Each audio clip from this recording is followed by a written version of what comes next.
New Zealand has been a country of aviators since the very dawn of controlled flight, and since the 1920s, the Otago Aerodrome, just a short drive from historic Dunedin, has been an aerial gateway to the wonders of New Zealand's majestic south.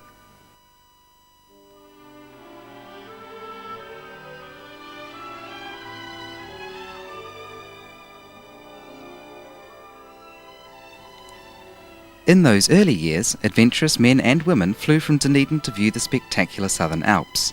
Time and technology have marched on, and now the exhilaration of taking in those sights from the air has never been more accessible, safe, or comfortable.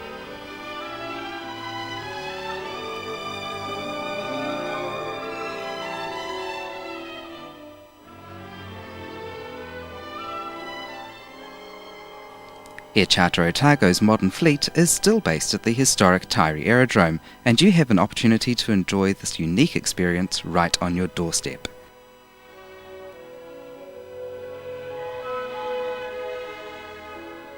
So let's take a look at just a few of the awe-inspiring scenic journeys available.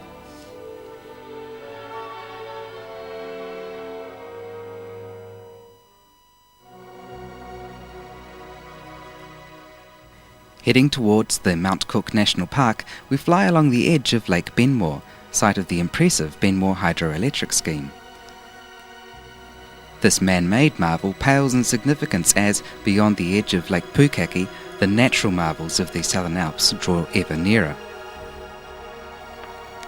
We catch sight of glistening, glacier-fed river braids, the Tasman Glacier, and towering above all else, New Zealand's own Everest, Aoraki, Mount Cook.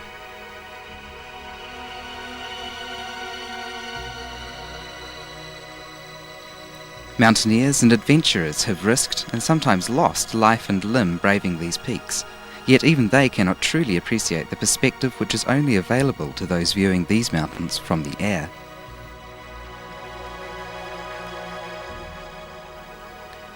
Glacial ice, sheer rock faces, and the extreme difficulty of conquering Aoraki on foot is revealed as we circle this pinnacle of the Southern Alps.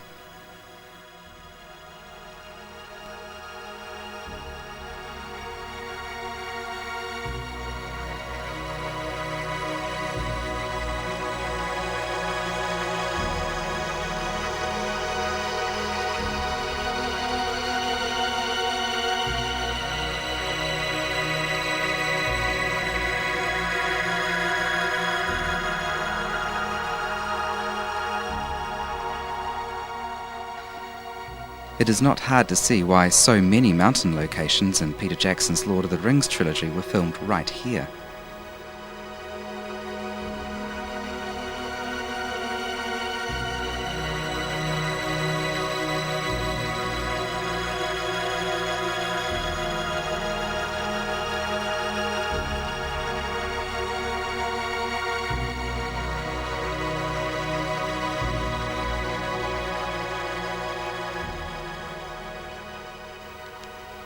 The Alps glaciers and snowmelt feed numerous rivers and nourish the hardy natural bush and forest we take in as we follow ridges and valleys gently down and towards the southern lakes. Skimming over Lake Hawea, we call into Wanaka Airport, perhaps for a moment imagining ourselves at the controls of a classic fighting aircraft, as this is the home of the internationally renowned Warbirds over Wanaka air show. The Warbirds Museum is located at Wanaka Airport and contains some truly unique and historic aircraft. Back in the air again and taking a bird's eye view of Wanaka's lakeside developments, and one last glimpse back at the lake itself, we turn to the northwest and the Mount Aspiring National Park.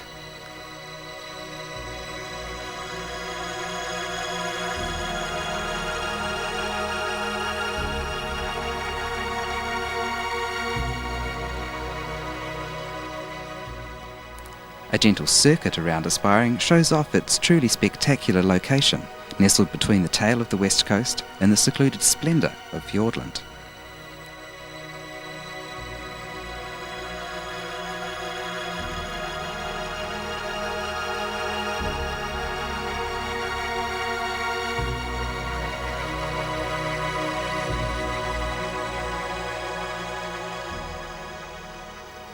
Mount Aspiring is part of the 2.6 million hectare Te Waipounamu World Heritage Park and coexists with sites such as the Great Barrier Reef, the Grand Canyon and Mount Everest as having unique universal cultural value.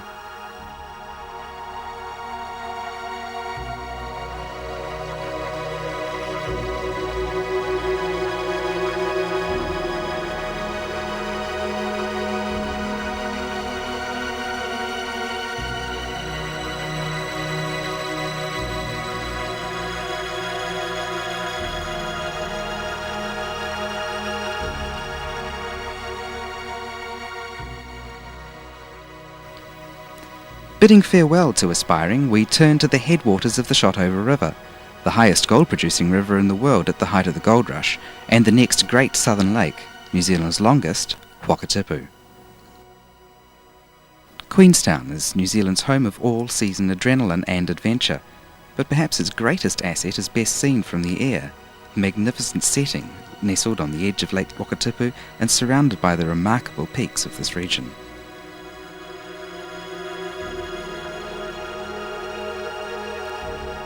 We follow Wakatipu towards Glenorchy and catch one final glimpse of the snow-capped peaks keeping watch over the adventurous before we head south en route to Te Anau and the secluded mysteries of Fiordland.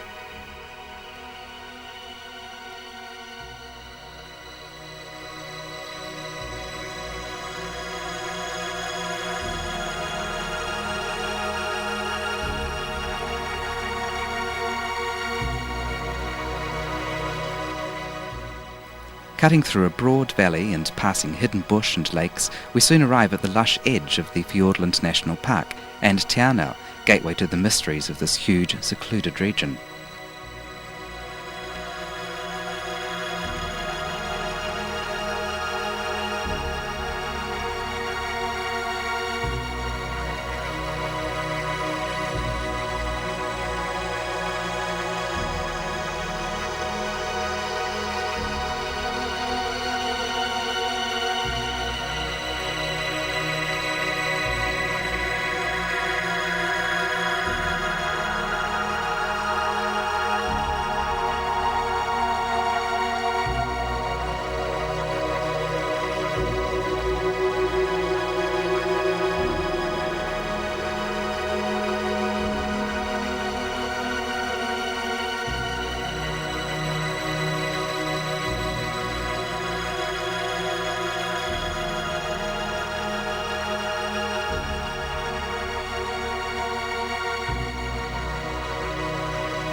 Dense rainforest and unrivaled tranquility surround this gateway to the walking capital of New Zealand, a starting point for those embarking on the Kepler and Milford tracks.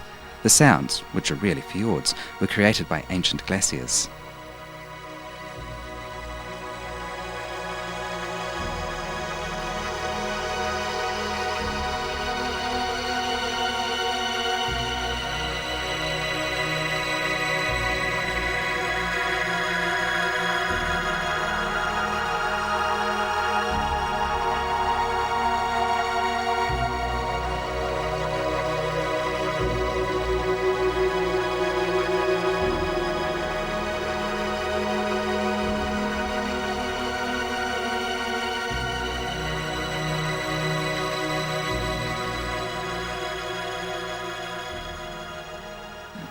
Finally, we fly over rich southern farmland, a patchwork quilt of pasture and hedging, and call into Mandeville. Here, the Moth is both a superb restaurant, where we'll take lunch, and those famous biplanes of yesteryear, lovingly restored in the hangars alongside the airfield.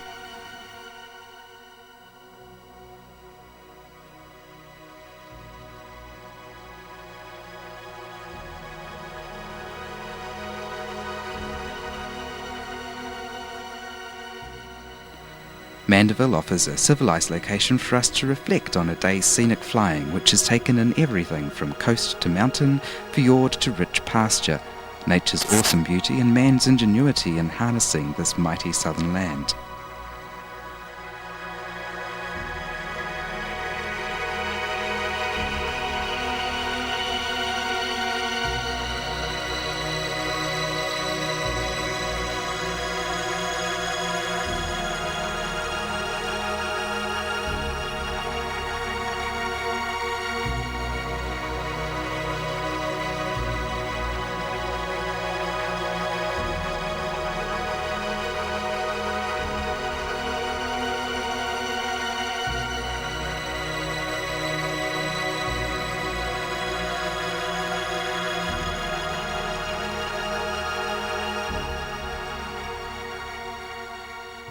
The sun is slowly setting as we return to the Taieri aerodrome, our aircraft gently landing under the expert guidance of our Air Charters Otago pilot.